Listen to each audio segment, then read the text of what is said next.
Hello दोस्तों, modern history के इस सीरीज में आपका स्वागत है। आज के इस लेक्चर में हम देखेंगे कैसे सिख एम्पायर का राइज होता है रंजीत सिंह के अंडर में। और रंजीत सिंह जो कि सुकरचकिया मिसल से रिलेटेड थे, ये मिसल का कंसेप्ट कहाँ से आया, यहाँ तक हम पहुँचेंगे और जानेंगे कि सिख धर्म से सिख एम्पायर कैसे बनता है। इसके बारे में हम चर्चा करेंगे इस वीडियो में। वीडियो को पूरा देखिएगा।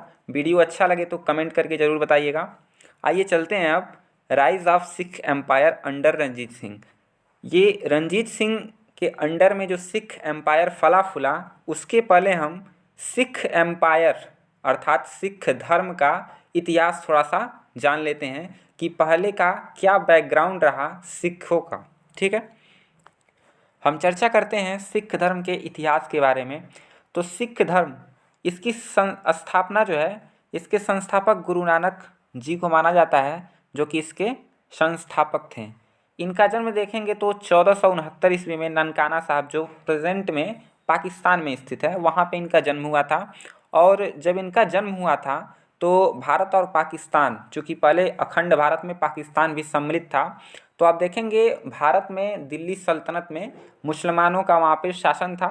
और ये जो मुसलमान थे वो अन्य संप्रदाय, अन्य धर्मों के लोगों को उतना अधिक वैल्यू नहीं देते थे और उनका शोषण करते थे। ठीक है, तो जब गुरु नानक जी का जन्म हुआ, उसके बाद इन्होंने आसपास के माहौल को देखा और सिख धर्म का आविर्भाव किया। ठीक है, तो आप देखेंगे कि सिखों में 10 जो है मुख्य गुरु हुए। 10 जो है मुख्य गुरु हुए। 10 के बारे में हम अभी चर्चा करेंगे। और ये जो शुरुआती दौर में देखेंगे तो जो सिख धर्म था वो भक्ति प्रधान था, अर्थात इसमें जो गुरु थे वो लोगों को भक्ति मार्ग पे चलना सिखाते थे। ठीक है, लेकिन जब 5वें गुरु अर्जुन देव की औरंगजेब द्वारा जब हत्या करवा दी जाती है, तो जो छठे गुरु रहते हैं उनके द्वारा आप देखेंगे कि लोगों को तलवार रखने की परंपरा सिखों में स्टार्ट हो जाती है। और वहाँ से ये एक तरह से कहें तो संत सिपाही इनको कहा जाने लगता है, अर्थात लड़ने वाले सिपाही इनको कहा जाने लगता है। ठीक है, तो छठे गुरु तक सिख धर्म भक्ति प्रधान था, जिससे इन्हें प्रताड़ना सहनी पड़ती थी। परंतु जो छठे गुरु थे वो सिख धर्म को मार्शल रूप दिए। ठीक है, और तभी से संत सिपाही इनको कहा जाने लगा, सिख धर्म के लोगों को। अब हम थोड़ी सी चर्चा 10 गुरु के बारे में कर लेते हैं, क्योंकि इससे रिलेटेड, अर्थात इससे रिलेटेड है जो भी हम पढ़ेंगे rise of Sikh empire under Ranjit Singh, वो यहीं से उसका पुनर्भाव हुआ है। ठीक है, तो यहाँ ध्यान दीजिएगा 10 गुरु जो हुए वो कौन कौन थे। सबसे पहले जो गुरु थे वो थे गुरु नानक देव। गुरु नानक देव जो कि सिख धर्म के संस्थापक थे। तो इन्होंने सिख धर्म की स्थापना किया और लोगों को इस धर्म के बारे में बताया, प्रचार प्रसार किया। दूसरे गुरु जो आते हैं वो आते हैं गुरु अंगद देव। गुरु अंगद देव, इन्होंने लंगर प्रथा का प्रचलन चलाया था। छोटी छोटी जानकारी देंगे जो कि परीक्षा के दृष्टिकोण से महत्वपूर्ण है, इसको आप याद रख सकते हैं। ठीक है, तो गुरु अंगद देव जो कि दूसरे गुरु थे, उन्होंने लंगर प्रथा का प्रचलन स्टार्ट किया। ये लंगर प्रथा क्या होता है, कई लोगों को एक पास बिठाकर खाना खिलाने को एक तरह से सिख में लंगर प्रथा कहा जाता है। और आज तक सिख धर्म के लोगों ने इसको संभाल के रखा है अपने इस संस्कृति को। ठीक है, तीसरा देखेंगे तो गुरु अमरदास हुए, तीसरे गुरु, और इन्होंने मंजी प्रथा स्टार्ट किया। चौथे गुरु जो हुए हैं रामदास।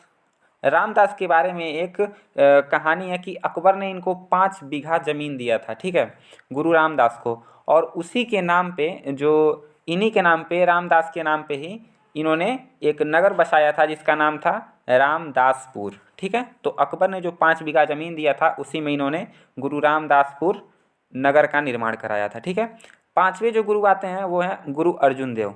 इनके बारे में आपने अवश्य सुना होगा, इनको सच्चा बादशाह कहा जाता था। सच्चा बादशाह इनको कहा जाता था गुरु अर्जुन देव को।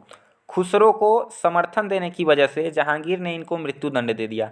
खुसरो जो है वह जहांगीर का ही लड़का था, लेकिन जब खुसरो ने विद्रोह कर दिया अपने पिता के खिलाफ, तो वो भाग के अर्जुन देव के पास चला गया। और अर्जुन देव चूँकि एक संत थे, एक साधु थे, तो उन्होंने खुसरो को शरण दे दी। और शरण देने का जो उन्होंने गुनाह किया जहांगीर की नज़र में, उसके बाद जहांगीर ने उनको फांसी की सज़ा दे दी, मृत्यु दंड दे दिया। ठीक है, उसके बाद जो छठे गुरु आए गुरु हरगोविंद सिंह, उन्होंने सिखों को लड़ाकू जाति के रूप में तैयार किया। मैंने आपको ऊपर बताया कि इन्हीं के समय से सिखों को संत सिपाही के नाम से जाना जाने लगा। ठीक है।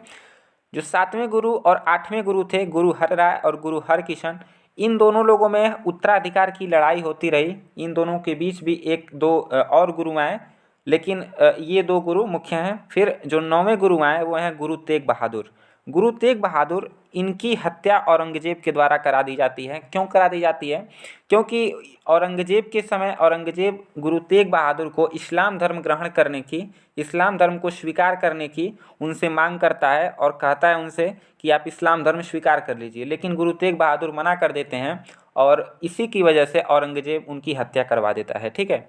10वें गुरु के बारे में बात करें तो 10वें गुरु गुरु गोविंद सिंह थे और गुरु गोविंद सिंह ने खालसा पंथ की स्थापना की थी। खालसा पंथ क्या होता है? बेसिकली जैसे सिख धर्म में एक त्यौहार की तरह, एक पर्व की तरह इस खालसा पंथ को मनाया जाता है। इसमें बेसिकली ये बताया जाता है कि गोविंद सिंह ने इस एक दिन 1699 ईस्वी में अपने 5 जो है शिष्यों को अमृत पान कराया था, तब से ये पर्व मनाया जाता है।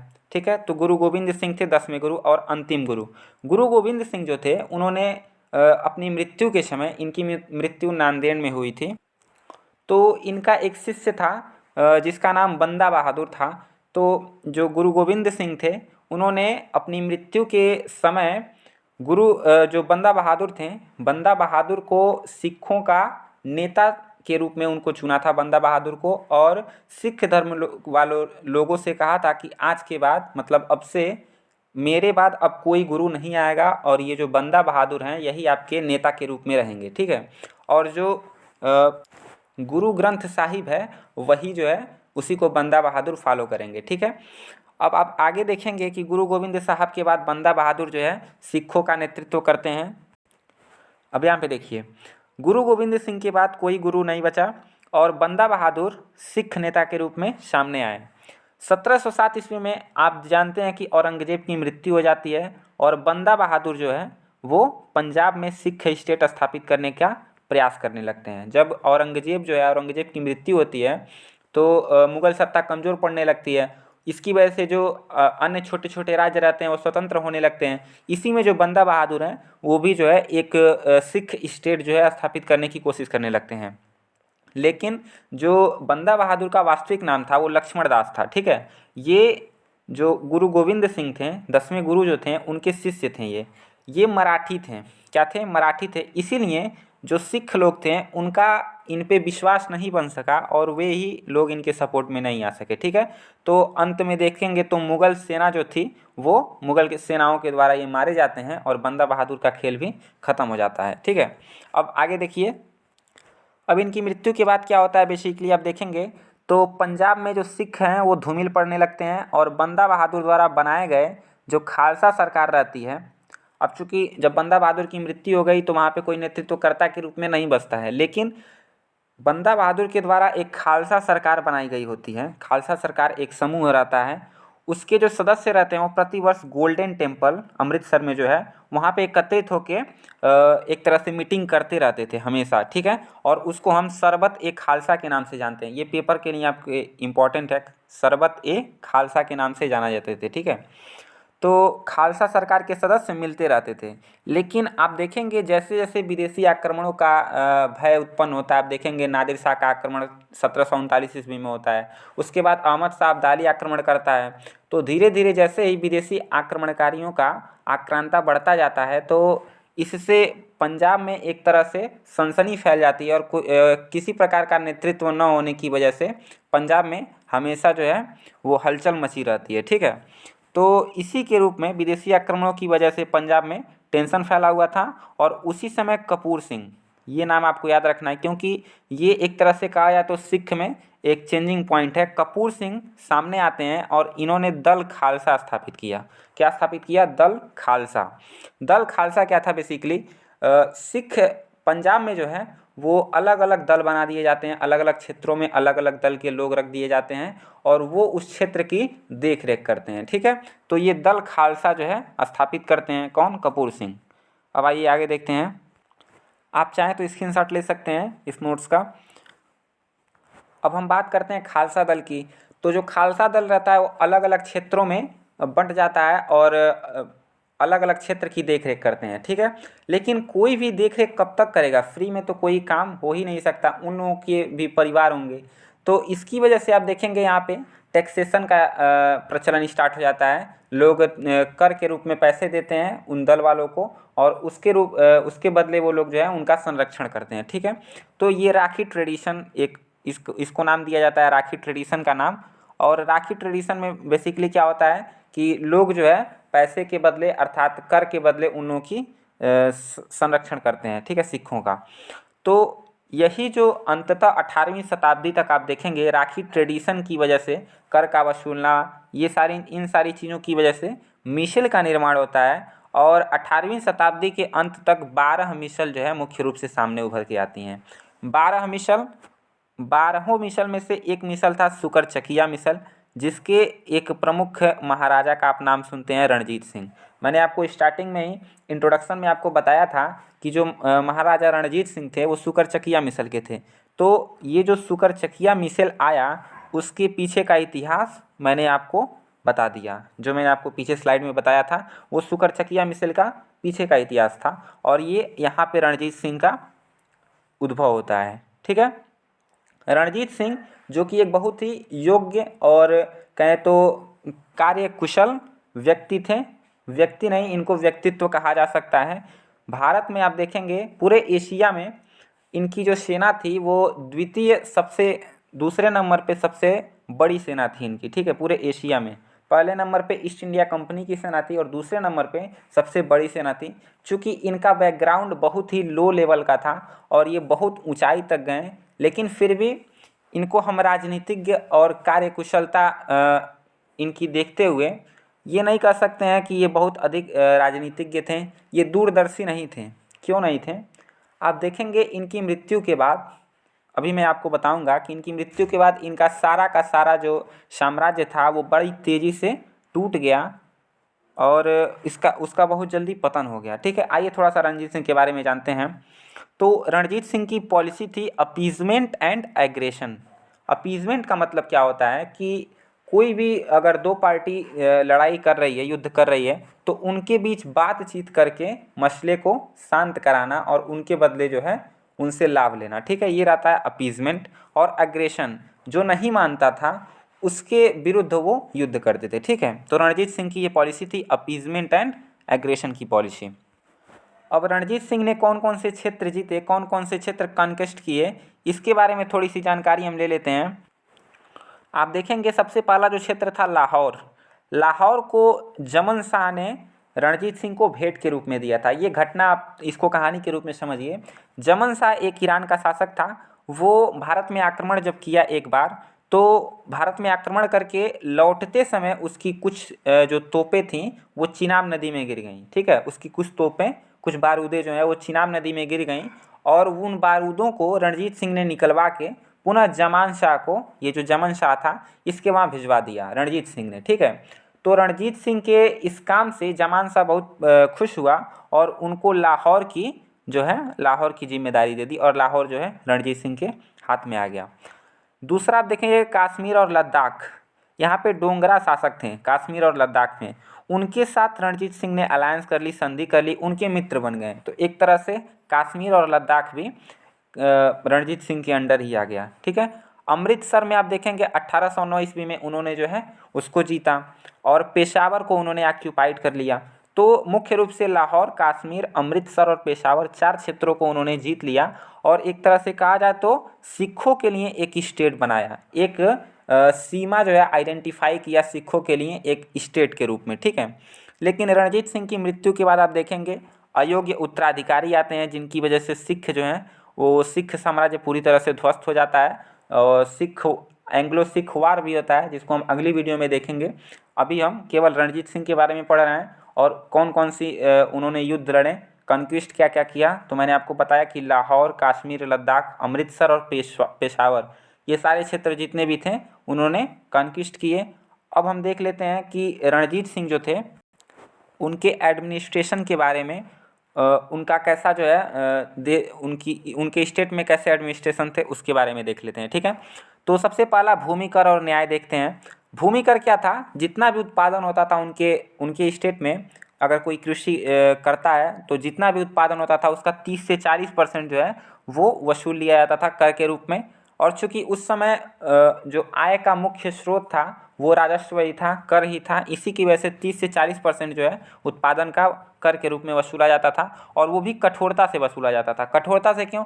क्योंकि अब लोगों को जब संरक्षण देना है तो एक सेना रखनी पड़ेगी और सेना के लिए खर्चे उठाने पड़ेंगे, जिसकी वजह से इनसे कर लिया जाता था और कठोरता से लिया जाता था। न्याय प्रणाली आप देखेंगे तो कठोर तो था, लेकिन तुरंत जो है आपको न्याय मिल सकता था वहाँ पे। अभी आधुनिक भारत में आप बहुत सारे ऐसे स्टेट देखेंगे जिसमें तुरंत जो है वो न्याय मिलता था, लेकिन इस समय 2022 में आप हैं और आप देखेंगे कि अगर आज केस गया तो 2-2 3-3 साल तक उसको लटका के रखा जाता है। लेकिन वहाँ पे क्या था, न्याय प्रणाली जो है वो कठोर थी लेकिन तुरंत मिल जाती थी। ठीक है। एक अदालत ए आला जो है लाहौर में था और ये सर्वोच्च न्यायालय के रूप में था वहाँ पे। ठीक है, सर्वोच्च न्यायालय के रूप में। आप देखेंगे जितने भी प्रांतीय न्यायालय थे वहाँ से अपील लेके जाते थे लोग, अगर वहाँ पे उनको न्याय नहीं मिल पाता था तो अदालत ए आला में जाते थे। ठीक है, तो ये कुछ भूमिकर और न्याय के परिप्रेक्ष्य में उनका एडमिनिस्ट्रेशन हो गया। दूसरी बात हम देखेंगे कि सैनिक प्रशासन। इनका जो सैनिक प्रशासन है भारत में, आप देखेंगे रणजीत सिंह सैनिक प्रशासन के लिए, अपने सैनिकों के लिए ही प्रसिद्ध हैं, क्योंकि इनकी जो सैनिक थी वो एशिया की दूसरी सबसे बड़ी सेना थी। ठीक है, तो आप देखेंगे कि यूरोपीय तर्ज पर इन्होंने अपनी सेनाओं को तैयार करवाया था। और यूरोपीय तर्ज पे किसकी सहायता से करवाया था? तो फ्रांसीसियों की सहायता से करवाया था। फ्रांस जो कि अंग्रेज़ों को आगे बढ़ता हुआ नहीं देख सकते थे, न ही अंग्रेज़ फ्रांस को बढ़ता हुआ देख सकते थे, तो फ्रांस जो है जो भी अंग्रेज़ों के खिलाफ रहता था उनका साथ देते थे। तो फ्रांस जो है वो रणजीत सिंह की सहायता किए और यूरोपीय तर्ज पे उनकी सेना को तैयार कराया। तो आप देखेंगे कि फ्रांस की सहायता से यूरोपीय तर्ज पे सेना तैयार हो गई। विशेष आदर्श सेना जो कि फौजे खास जिनको कहा जाता था, फौजे खास ये आप लोगों को याद रखना, पेपर में आपके पूछा जा सकता है कि फौजे खास सेना किस राज्य में थी? तो पंजाब में थी रणजीत सिंह के समय में। ठीक, और यहाँ पे आप देखेंगे लाहौर और अमृतसर में कैनन फैक्ट्री लगवाई थी रणजीत सिंह ने। कैनन फैक्ट्री क्या होता है? जो तोप और गोले बारूद होते हैं उसकी फैक्ट्री उन्होंने लगवाई थी।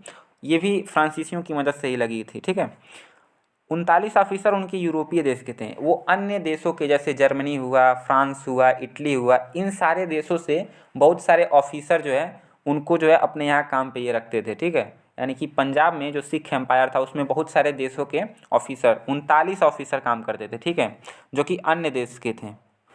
आप देखेंगे एशिया की दूसरी सबसे बड़ी सेना थी इनके पास। 1835 का डाटा अगर आप देखेंगे तो 75,000 सेना इनके पास थी, 75,000, जिसमें से 35,000 एकदम ट्रेंड थी, हमेशा लड़ने के लिए तैयार रहती थी। ठीक है, तो ये था एडमिनिस्ट्रेशन में सैनिक प्रशासन के रूप में जो रणजीत सिंह की रणनीति थी उसके बारे में मैंने आपको एडमिनिस्ट्रेशन के बारे में बताया। अब थोड़ा सा रणजीत सिंह का मूल्यांकन देख लेते हैं, वीडियो लंबी होगी तो बस अब रणजीत सिंह का मूल्यांकन देख के इस वीडियो को ख़त्म करते हैं। रणजीत सिंह का मूल्यांकन देखते हैं। इनका जो व्यक्तित्व था वो था आकर्षक। चूँकि इनकी एक आँख जो है शुरुआत से ही, जन्म से ही एक तरह से कहें तो वो उनको नहीं दिखाई देता था, एक आँख उनकी खराब थी, लेकिन उनकी आँखों में इतनी चमक थी कि उनके साथ का जो वजीर था उनका, मंत्री जो था उनका, उसने कभी भी उनकी आँख को देख के ये नहीं बता पाया कि उनकी कौन सी आँख खराब है। ठीक है, उनकी आँखों में चमक थी, एक प्रकार से कहें तो दैवीय शक्ति थी या फिर कुछ भी कहिए, लेकिन उनकी आँखों में चमक रहती थी। ठीक है, आप गूगल पे जाके उनकी फ़ोटो सर्च कीजिएगा, उनकी आँख में एक चमक थी। ठीक है, विक्टर जकामा जो थे, विक्टर जकामा एक फ्रांसीसी दार्शनिक थे, एक तरह से कहें तो वो भारत घूमने आए थे। उन्होंने जो रणजीत सिंह की तुलना नेपोलियन बोनापार्ट से की थी। फ्रांस के नेपोलियन को आप लोग जानते होंगे, तो नेपोलियन से तुलना की गई है रणजीत सिंह की। कौन किया है? विक्टर जकामा। ये आपके एग्जाम के पॉइंट ऑफ व्यू से इम्पोर्टेंट है। जो रणजीत सिंह थे वो वीर थे लेकिन निर्दयी नहीं थे। बहुत शासकों के पास जब पावर आती है तो वो एक तरह से कहें तो निर्दयी रूप में हो जाते हैं, एक तरह से अपना ही सब कुछ चलाते हैं, लेकिन वह इनके अंदर वैसा नहीं था। और उनके राजभवन के बाहर एक पेटिका रखी थी। ठीक है, जिसे रणजीत सिंह स्वयं चेक करते थे। पेटिका किस लिए रखी थी? कि कोई भी व्यक्ति, उनके स्टेट का, उनके राज्य का कोई भी व्यक्ति उसमें आके अपना जो शिकायत जो है उनके पास पहुंचा सकता था अपना, ठीक है। और वो केवल और केवल वही चेक करते थे, रणजीत सिंह ही उसको चेक करते थे उस पेटिका को, क्योंकि जो शिकायत है वो अधिकारियों के बारे में भी आ सकती थी, ठीक है। तो रणजीत सिंह को हम एक रचनात्मक और कुशल राजनीतिज्ञ नहीं कह सकते हैं। अब आप बोलेंगे कि क्यों नहीं कह सकते हैं, तो आप देखेंगे कि ये दूरदर्शी नहीं थे, क्योंकि इन्होंने सारी शक्ति अपने आप में केंद्रित कर ली थी। ये मैक्सिमम काम अपने आप ही करते थे। अगर किसी स्टेट में कहीं पे कुछ होता था तो ये खुद वहाँ पे पहुँच जाते थे, ठीक है। मतलब मैक्सिमम शक्ति अपने हाथ में केंद्रित करके रखी थी इन्होंने। इसीलिए आप देखेंगे आगे चल के जब इनकी मृत्यु होती है तो ये अयोग्य उत्तराधिकार की वजह से जो सिख एम्पायर है वो ज़्यादा समय तक नहीं चल पाता है और इसका पतन हो जाता है। उत्तर पश्चिम के आक्रमणों को इन्होंने रोक के रखा था। ये इनके अंदर एक खासियत थी कि आप देखेंगे भारत में, तो भारत के उत्तर पश्चिम दिशा में पंजाब पड़ता है। आधी पंजाब यानी कि अर्थात जो पूर्वी पंजाब है वो भारत में पड़ता है और पश्चिमी पंजाब पाकिस्तान में पड़ता है। तो जो उस समय जितने भी आक्रमण होते थे अफ़गानिस्तान साइड से, ईरान साइड से, तो ये रणजीत सिंह जो हैं उनको रोक के रखते थे। भारत में विदेशी आक्रमणों को इन्होंने रोक के रखा जब तक ये जिंदा थे। लेकिन इनकी मृत्यु के बाद इनके साम्राज्य का पतन होने लगता है और धीरे धीरे एंग्लो सिख वार के बाद आप देखेंगे ये जो सिख साम्राज्य था वो ख़त्म हो जाता है।